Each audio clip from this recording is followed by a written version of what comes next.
Charles Delin, le grand choleur. Au temps jadis, il y avait au hameau du Coq, près Condé-sur-l'Escaut, un carlier ou charron du nom de Roger.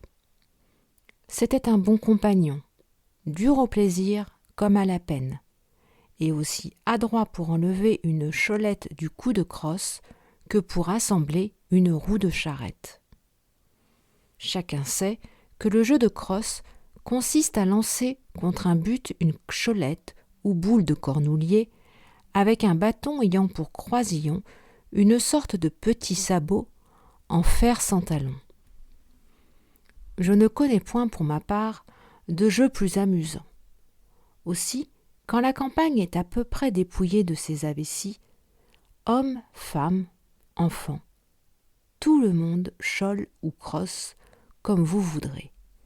Et rien n'est si gai que de les voir, le dimanche, filer ainsi que de volées de sansonnets à travers les champs de navets et les terres labourées. Donc, par un mardi, qui était un mardi gras, le carlier du Coq laissa reposer sa plane et il passait sa blouse pour aller boire sa canette de bière à Condé, quand deux inconnus entrèrent chez lui, la crosse à la main. « Voudriez-vous remettre un fût à ma crosse, notre maître ?» lui dit l'un d'eux. « Qu'est-ce que vous me demandez là, les amis ? Un jour comme aujourd'hui ? Je ne donnerais mis un coup de ciseau pour une brique d'or. D'ailleurs, est-ce qu'on chole le mardi gras ? Vous feriez bien mieux d'aller voir sabouler les masques sur la grande place de Condé. » « Nous ne trouvons rien de curieux à voir sabouler les masques, répondit l'inconnu. Nous nous sommes défiés à la crosse, et nous voudrions finir la partie.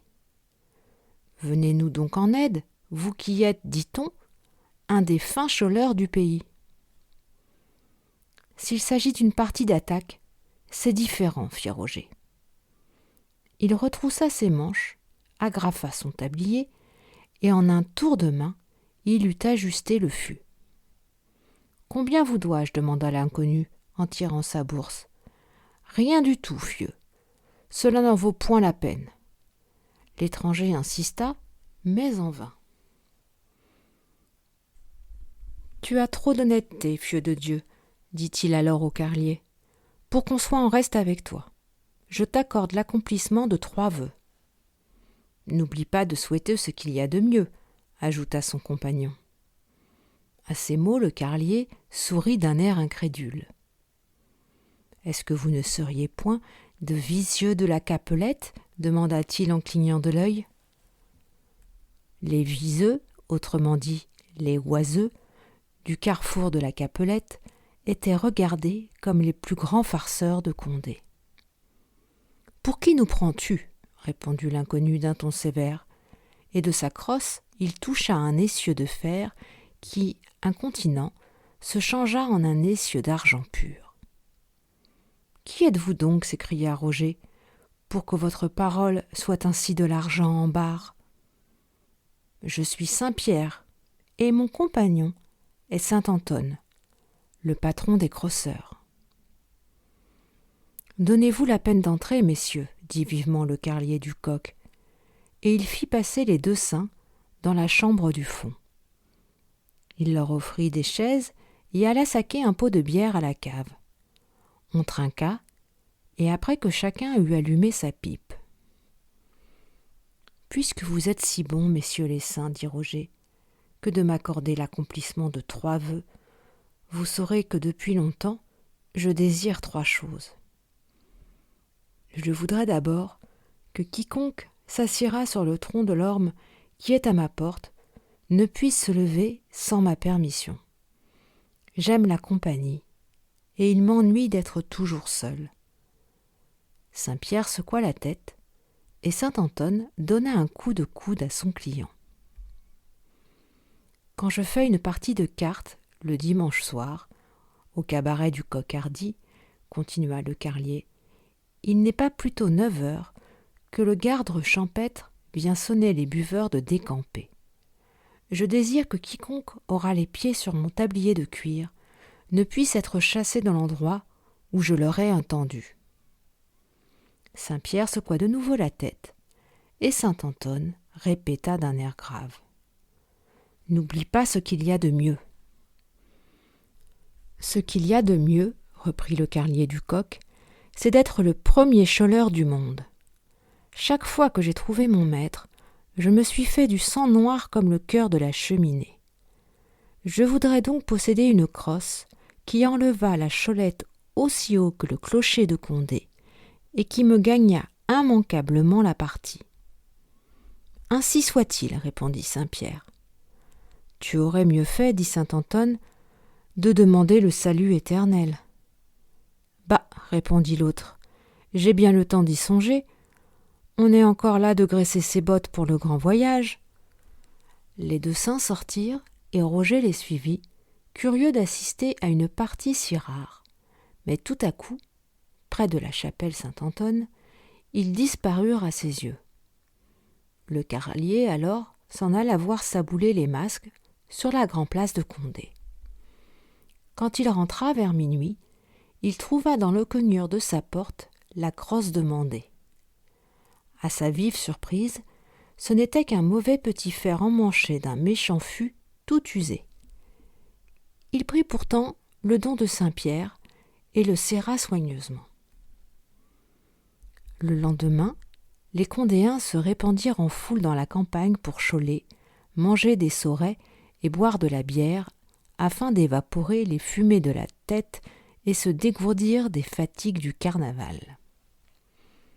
Le carlier du coq vint aussi avec sa piteuse crosse et tapa de si beaux coups que tous les joueurs quittèrent leur partie pour le regarder faire. Le dimanche suivant, il se montra encore plus habile. Peu à peu, le bruit s'en répandit dans le pays. De 10 lieues à la ronde, les joueurs les plus adroits accoururent se faire battre par lui, et c'est alors qu'on l'appela le grand choleur. Il passait toute la journée du dimanche à crosser, et le soir, il se reposait en jouant une partie de mariage au coq-hardy. Il étendait son tablier sous les pieds des joueurs, et le diable lui-même n'aurait pu les mettre hors du cabaret. Le lundi matin, il arrêtait les pèlerins qui allaient servir Notre-Dame de Bon Secours. Il les engageait à se reposer sur sa caquetoire et ne les lâchait qu'après les avoir bien confessés. Bref, il menait la vie la plus douce que puisse rêver un bon flamand et ne regrettait qu'une chose, c'est de n'avoir pu souhaiter qu'elle durât toujours. Or, il arriva qu'un matin, le plus fort cholère de Mons, qu'on appelait Pater Nostre, fut trouvé mort sur l'urée ou crête d'un fossé. Il avait la tête fracassée, et près de lui était sa crosse, rouge de sang.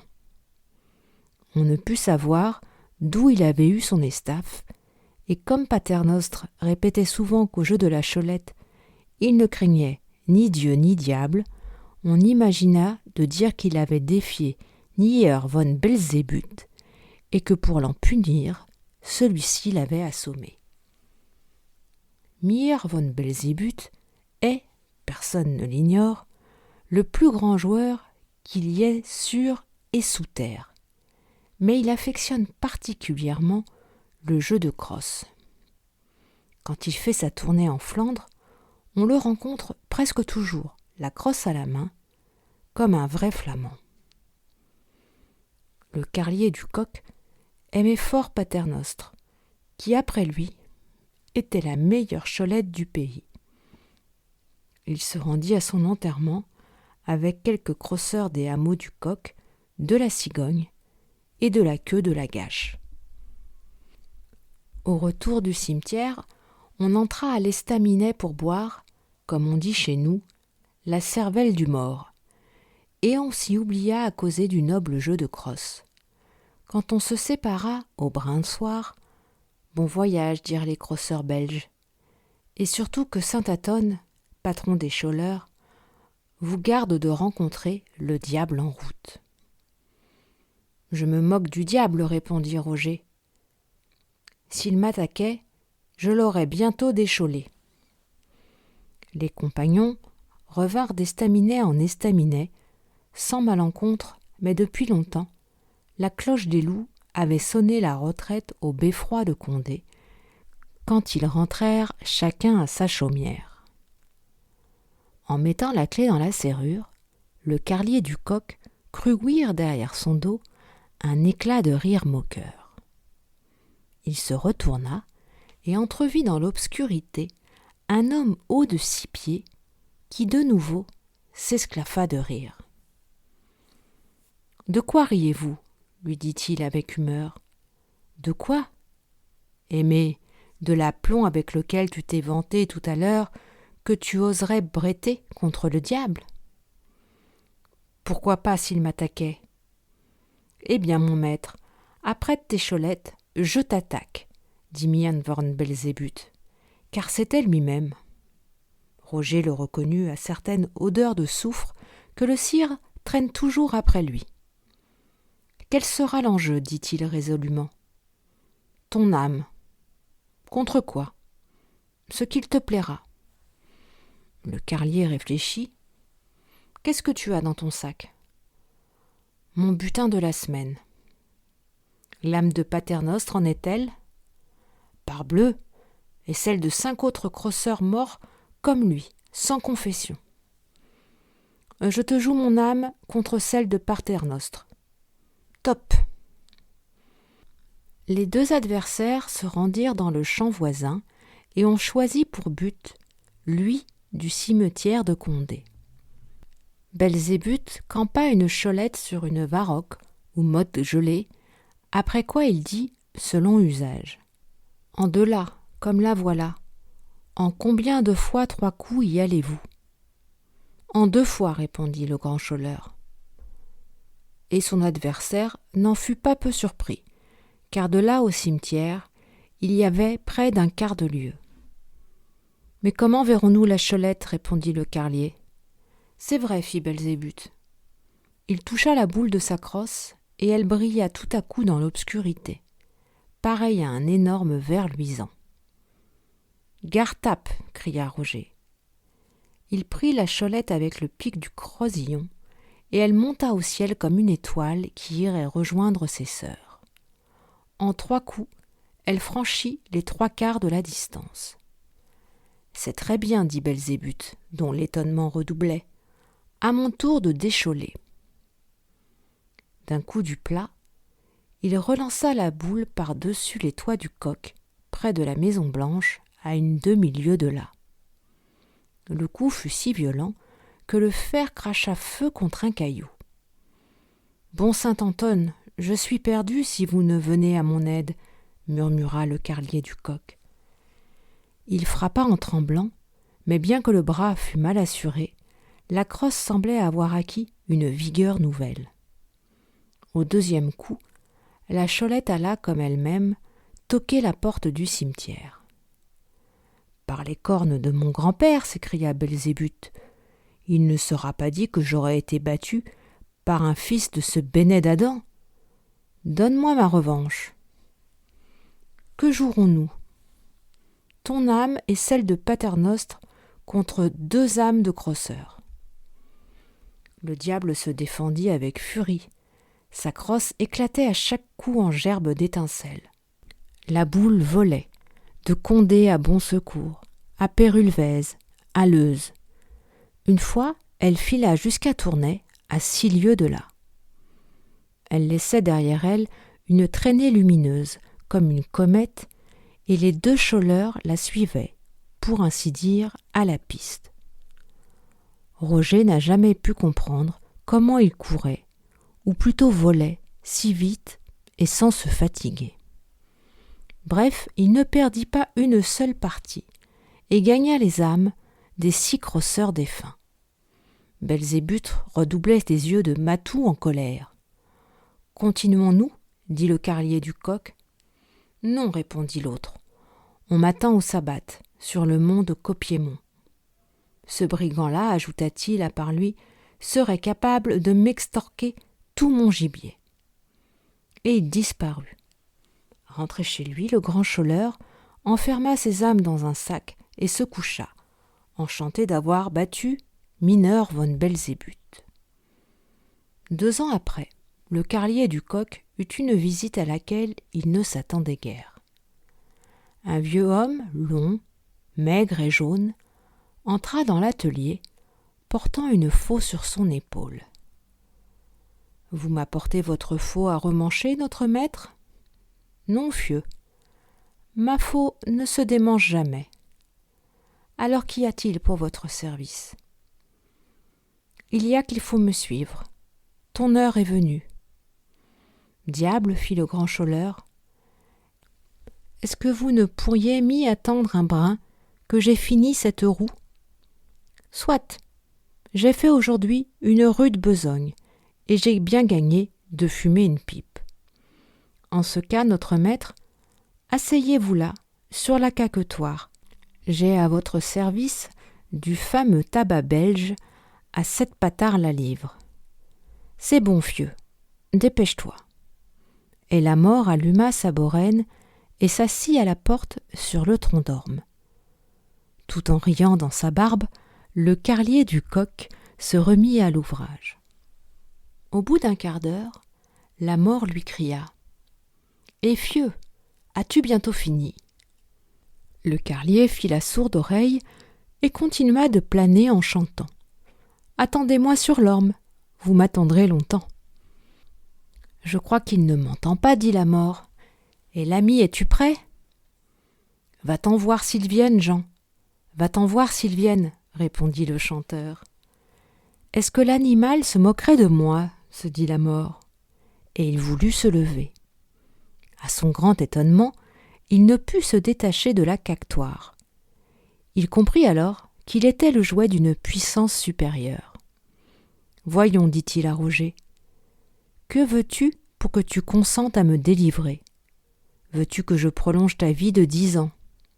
J'ai du bon tabac dans ma tabatière, chantait le grand choleur. Veux-tu 20 ans ? Il pleut, bergère, rentre tes blancs moutons. En veux-tu 50, carlier, que Lucifer confonde ?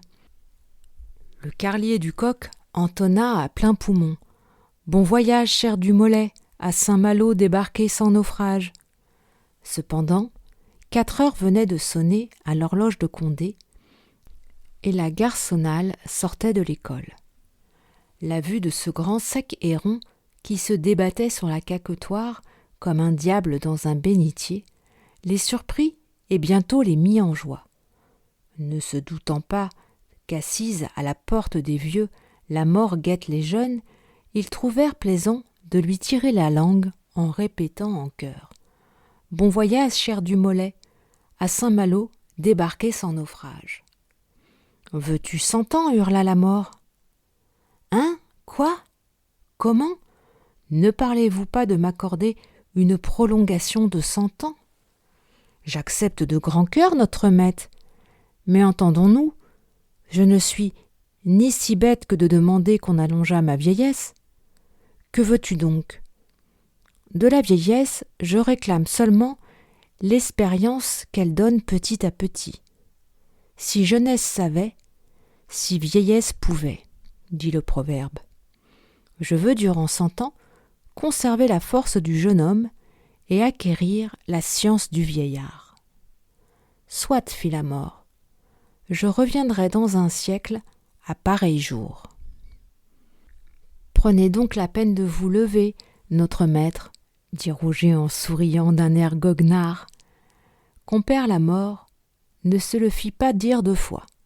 Honteux comme le chien d'un aveugle, il se leva et s'éloigna la faux sur l'épaule, sous l'escorte des petits polissons qui chantaient à tue-tête « Bon voyage, cher du Mollet, à Saint-Malo, débarqué sans naufrage. » Le grand choleur recommença une nouvelle vie. Il jouit d'abord d'un bonheur parfait, qu'augmentait encore la certitude de ne point le voir finir avant un siècle. Grâce à son expérience, il sut si bien gouverner ses affaires qu'il put laisser là son maillet et vivre à porte close. Il éprouva cependant une contrariété qu'il n'avait point prévue. Sa prodigieuse habileté au jeu de crosse finit par effrayer les joueurs, qu'elle avait ravis d'abord, et fut cause qu'il ne trouva plus personne qui voulût choler contre lui. Il quitta donc le canton et se mit à parcourir la Flandre française, la Belgique et tous les pays où le noble jeu de crosse est en honneur. Au bout de 20 ans, il revint au Coq se faire admirer d'une nouvelle génération de crosseurs. Puis il repartit pour revenir 20 ans plus tard. Hélas, malgré son charme apparent, cette existence ne tarda pas à lui être à charge. Outre qu'il s'ennuya de gagner à tout coup, il se lassa de passer, comme le juif errant, à travers les générations et de voir mourir successivement les fils, les petits-fils et les arrière-petits-fils de ses amis. Il en était réduit à nouer sans cesse de nouvelles amitiés que devait dénouer l'âge ou la mort de ses semblables. Tout changeait autour de lui seul ne changeait point. Il s'impatientait de cette éternelle jeunesse qui le condamnait à goûter toujours les mêmes plaisirs, et il désirait parfois de connaître les jouissances plus calmes de la vieillesse. Un jour il se surprit, devant son miroir, à regarder si ses cheveux ne blanchissaient pas. Rien ne lui semblait beau maintenant, comme la neige au front des vieillards. Ajoutez à cela que l'expérience le rendit bientôt si sage, qu'il ne s'amusa plus du tout. Si parfois au cabaret, il lui prenait fantaisie d'utiliser son tablier pour passer la nuit à jouer aux cartes, à quoi bon ces excès, lui soufflait l'expérience. Il ne suffit pas de ne pouvoir abréger ses jours, encore faut-il éviter de se rendre malade. Il en vint à ce point de se refuser le bonheur de boire sa pinte et de fumer sa boraine. Pourquoi en effet se plonger dans des voluptés qui énervent le corps et alourdissent l'esprit? Le malheureux alla plus loin et renonça à choler.